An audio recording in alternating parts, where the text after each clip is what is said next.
This video looks at editing results and editing pipe data. So first of all, having calculated the pipe runs, run the calculation. If you want to know the results on each section of pipe, display results allows you to then select each independent piece of pipework where you get the size, flow, section pressure drop, velocity and the unit pressure drop for comparison purposes. So we were designing to 240 pascals per metre. The results command stays active. Note the bottom left corner. So if I pick another piece of pipe, that then displays the results for that separate piece of pipe. Notice the highlighted pipework is in green when you select it.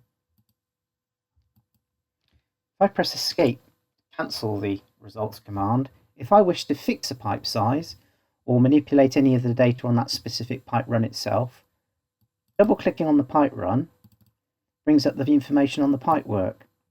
So I can change the pipe type from the pull down to a different pipe type. I can change the insulation type on this run or even remove it. I can fix the pipe size.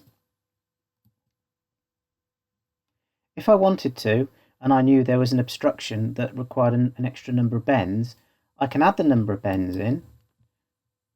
Now totaling, if I want to add 4 bends in, I've now got a total of 2 already. I'll make that a total of 6. So I might have a downstand under a beam, which I may not have taken into consideration. So if you've got many beams, if you're just doing 2D layouts, then you don't necessarily need to show each bend as it's going to be actually installed in a BIM environment. You can get away with just putting the number of bends and fittings in to get your hydraulic resistances correct. If you were exporting to Revit, then you would want to change every change of direction by actually doing it when routing the pipework. Pipe lengths can also be changed. You can also add additional pressure drops in the form of a K factor or a kPa. So if you've got a fitting on there, a heat exchanger for example, you could put the pressure drop in kPa across the heat exchanger. Run the calculation again for a second time.